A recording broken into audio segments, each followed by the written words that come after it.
एक आम पाठक की प्रतिक्रिया सीरीज में आज बात कर रहे हैं गीताश्री के लिखे उपन्यास राज नटनी के बारे में। इस उपन्यास के बारे में बात करने से पहले कुछ सबमिशंस अबाउट दिस सीरीज। एक आम पाठक की प्रतिक्रिया। हम एक आम पाठक हैं और यहाँ आम की परिभाषा है कि हमें साहित्य की सूक्ष्म समझ नहीं है। बिल्कुल जैसे हर फिल्म देखने वाला फिल्म क्रिटिक नहीं होता, लेकिन फिल्म कैसी लगी इस सवाल के जवाब में फिल्म ने जैसे भी उसको छुआ वो बता देता है, वैसे ही हमें किताब ने कैसे छुआ हम वो बता देते हैं। हम किताब के बारे में बात करते हुए सिर्फ रीडर्स रिएक्शन शेयर करते हैं। हम खुद भी इस सीरीज को रिव्यू या बुक रिव्यू कैटेगरी में नहीं रखते हैं। हमारा रीडर रिएक्शन देने का जो प्रोसेस है वो भी बहुत सिंपल है। हम किताब पढ़ते हैं और किताब पढ़ते हुए अलग अलग पड़ाव पर जैसा महसूस होता है वैसा हम किताब में ही नोट्स लेते जाते हैं और वही अपनी प्रतिक्रिया में पढ़ देते हैं। हमारे सारे वीडियोस सिंगल रीड रिएक्शंस हैं। हम इन वीडियोस के लिए किताब को दोबारा रिविजिट नहीं करते। तीसरा, हम जानते हैं कि किताब के गुण और किताब के दोष पर विवेचन हमसे बेहतर करने वाले बहुत सारे और लोग मौजूद हैं। तो इस सबमिशन के बाद शुरू करते हैं राज नटनी पर आम पाठक की प्रतिक्रिया। नॉवल में असल में 7 चैप्टर्स हैं। चैप्टर 1 से 4 करीबन 80 पेज और फिर चैप्टर 5 से 7 एडिशनल 70 पेज के आसपास। Story is about Meenakshi and Ballal Sen. Meenakshi, about whom writer claims is part of the Eastern folklore, especially among the Wanderer community, Banjara community जो है, highly regarded as a very, in fact, a wonderful dancer, public spirited woman who gave up her life for Mithila. Ballal Sen, the crown prince and eventual king of the Bang Pradesh in the 12th century India, falls in love with Meenakshi. But annexes Mithila for political reasons, and hence there is this conflict more on psychological and moral grounds, which eventually leads to a tragic end to this love story, and this tragic end to the love story on one hand, and also leaves a lasting impression. Because of which I think Meenakshi is still part of the folklore. So that's the storyline. अब chapter by chapter इस किताब पर बात करने से पहले एक overall what is likeable and what is not so likeable पर बात कर लेते हैं। पहला, book cover super, I loved it and one of the biggest reasons why I actually picked up this book to read. Second, prologue by Usha Kiranji, extremely intriguing. तीसरा, flow of story, very fast. In fact, I would say very fast. In fact, at times it does injustice to the rhythm of the novel. Well, what I mean to say is that जो एक ebbing rhythm आप expect करते हैं एक historical novel से, वो ebbing rhythm जो है वो शायद missing है। Number 4, showing and telling through the language, ये जो एक एस्पेक्ट होता है नॉवेल का, I would say is decently powerful. Number 5, craft, well not top notch because it's not a compelling journey. It's not as compelling a journey as I actually expected it to be when I picked the novel.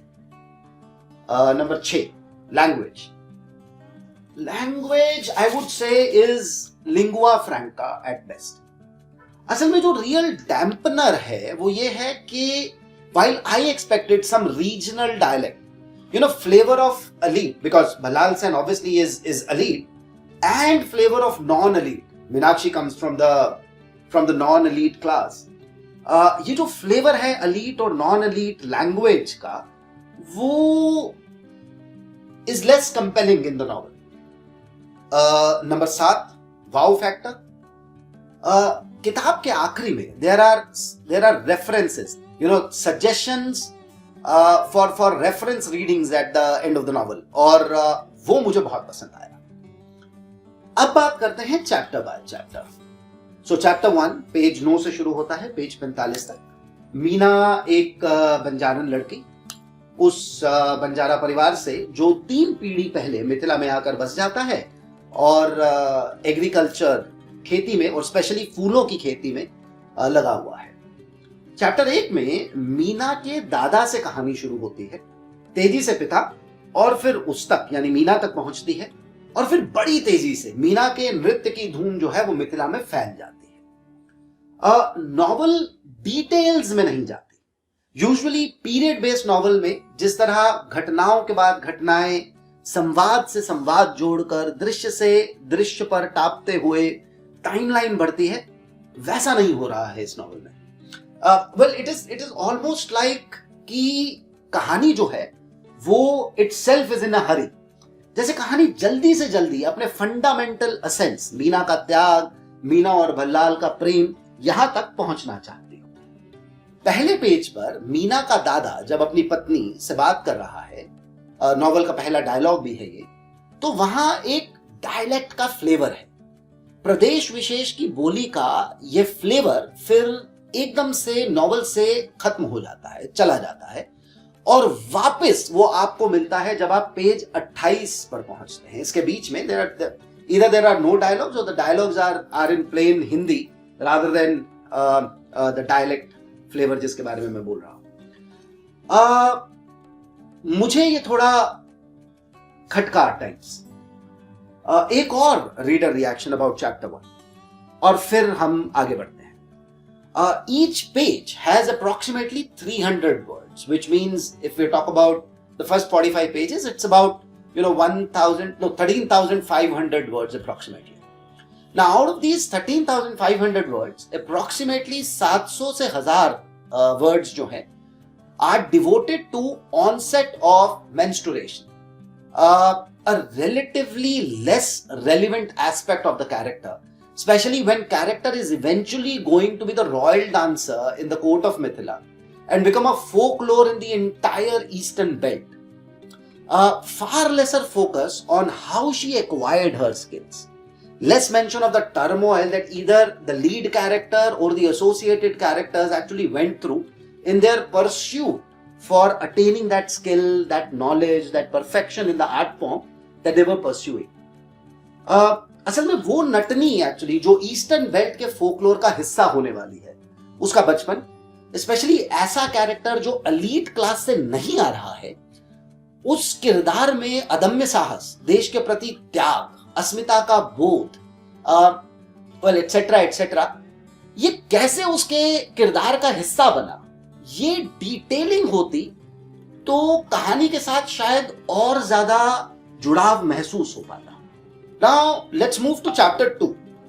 In chapter 2, focus shifts to the male protagonist, which obviously is a historical character, is the crown prince of Bang Pradesh. अब जो king है is in his declining years, and the king wants to annex Mithila, and crown prince promises that he will leave no stone unturned to make his dream come true. अब ये जो crown Prince है वो जानता है कि मिथिला हमेशा से centre of arts and science, repository of knowledge रहा है. उसका अपना वेस्टेड इंटरेस्ट है और he has a yearning for vast repository of knowledge that Mithila has in form of manuscripts. So इसकी डिटेलिंग जो है वो चैप्टर 2 में है. चैप्टर 3 और चैप्टर 4 में मीना अपनी पहली परफॉर्मेंस देती है मिथिला के कोर्ट में. उसकी परफॉर्मेंस इतनी शानदार है कि सभासद जो हैं वो स्तब्ध रह जाते हैं. मिथिला के जो नरेश हैं वो अनाउंस करते हैं कि मीना को राज नर्तकी का पद अवार्ड होता है, लेकिन मीना जो है वो राज नर्तकी की जगह राज नटनी ही रहना चाहती. वह महल तक सीमित नहीं रहना चाहती. उसका मन जो है वो लोक में है. उसका मन जो है is like a true leader from the masses of the masses type. ये असल में नॉवल का एक वाओ मूवमेंट है। राइटर ने इस एपिसोड पर खास फोकस किया है और ये पाठक को बहुत ज्यादा आकर्षित भी करेगा फॉर श्योर। क्राउन प्रिंस जो है वो मीना के बारे में सुनता है, आकर्षित होता है। मीना बंग राज्य में जो ग्रैंड फेस्टिवल ऑर्गेनाइज हुआ है, द आर्ट फेस्टिवल जो ऑर्गेनाइज हुआ है और जिसका उसको प्रस्ताव भी आता है, उसमें जाने से वो मना कर देती है, उसका प्रस्ताव वो ठुकरा देती है। और सेकंड इन कमांड जो नटनी है, जो मीना की सेकंड इन कमांड है, वो उसे भेजती है। बंग राज्यसभा में फिर क्या होता है वो भी काफी शानदार है। Another wow movement of the novel. Crown Prince की जो लॉन्गिंग है और उस लॉन्गिंग का जो डिस्क्रिप्शन है वो काफी पावरफुल है। पढ़ते हुए दृश्य जो है वो अपने आप बनते हैं। अब चैप्टर 5 से आगे कहानी क्या मोड़ लेती है और कैसे एक प्रणय गाथा के साथ साथ यह मीना की देश के लिए अपना सर्वस्व न्योछावर कर देने की वीर गाथा बनती है, इसको आपको खुद पढ़ना चाहिए।